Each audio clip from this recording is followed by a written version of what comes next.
Wanted to do a continuation of the last video I made for people who are just trying to kind of figure out where to start with all this information, right? Because again, I do have a coaching offer for people, but not everyone's going to be able to do that or want to do that, at least right in the beginning. So I'm trying to put out some good nuggets of information for people because I want us all to win. And I truly believe that we all can win when it comes to our health. But you have to know where you're going. You have to know why you're doing what you're doing. There's all these factors that have to come into play. So there were a couple things that I didn't get into yesterday's video that I want to go back and clarify here very briefly. And again, this is for those people who are trying to figure out how to make this work for themselves.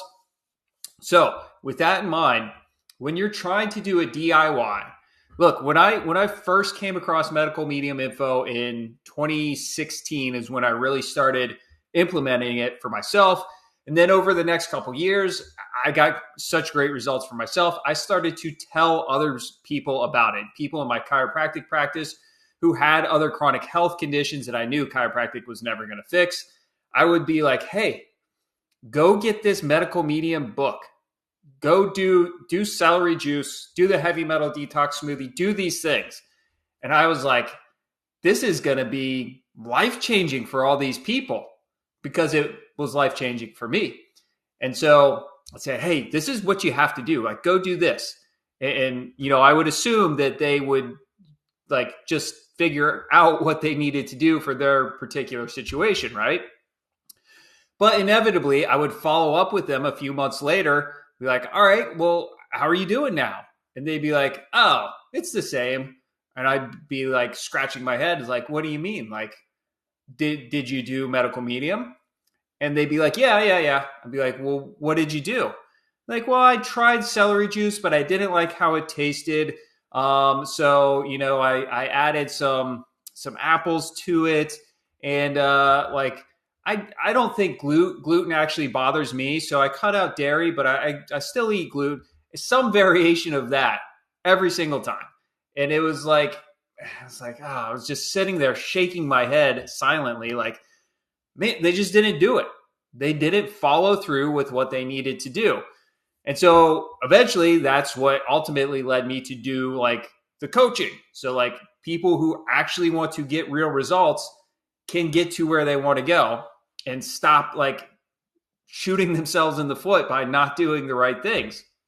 So that's important to know. When you're going to DIY, you have to be hard-headed. You have to be stubborn. If not, I unfortunately have seen way more people fall off and not get results than get amazing results. So doesn't mean you can't. Some people can, some people will.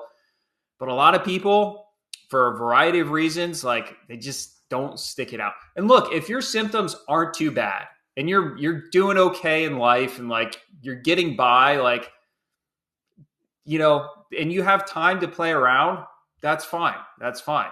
The other thing that I would see is people would jump into like some deep, heavy protocols. It's kind of mind blowing. Like people would jump into these deeper cleanses, and I would be amazed. Like, oh my God, like this person is like coming from eating like, basically a high protein, high fat diet, and they're doing this deep cleansing work. Like that's really cool.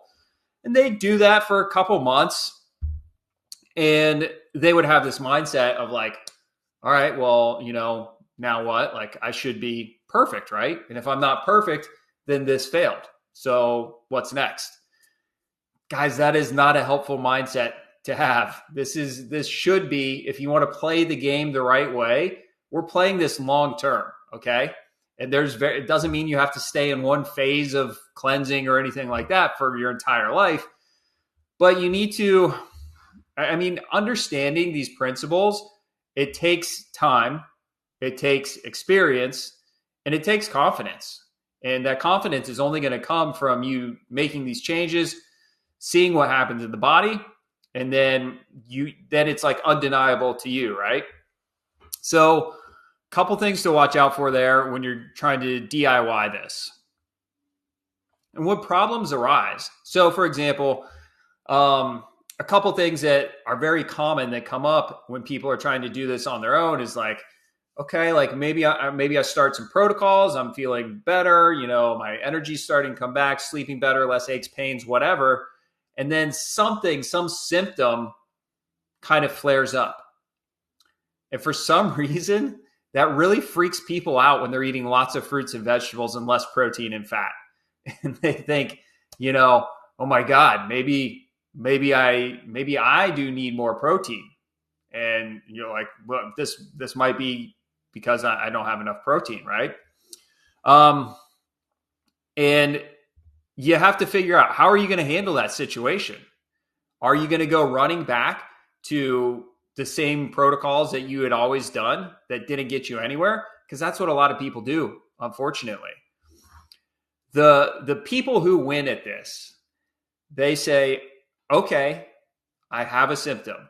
And then they have to be their own detective, and they have to figure out why that's happening. And when you're starting out, especially, that's going to mean going back to those free resources, going back to the Medical Medium books, especially, and trying to understand why someone might have an increase in symptoms.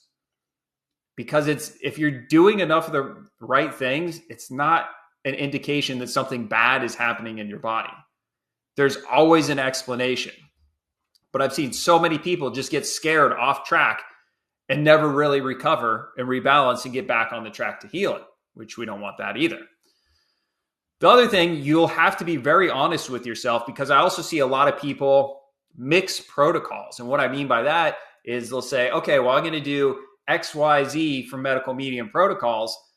But, you know, I also really still think this one supplement that I learned about from this other person, I think that's really useful. And, you know, I still think like coffee enemas, for just as an example, I think those are good for me. I like how I feel when I do them. So I'm going to keep doing those. So if you're doing that, free world, obviously, free will, everyone gets to do whatever they choose to do. I'm not here to argue that. You cannot, if you're not getting to where you want to go, those are the first things that have to be addressed. Stop doing that other stuff, especially the ones that have a negative impact on your health, like coffee enemas do, and then regroup and see where you're at. Because a lot of people still want to mix and match. And that leads to a lot of confusion, a lot of times. So heads up there. So what are the solutions as you're going along, as troubles arise?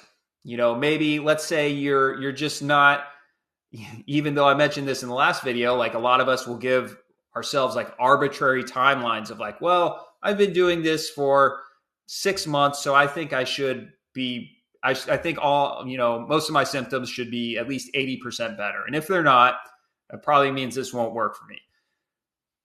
Totally made up timelines and numbers that people give themselves, but it happens. You'll do it too. If you're very honest with yourself, I promise you will do it too.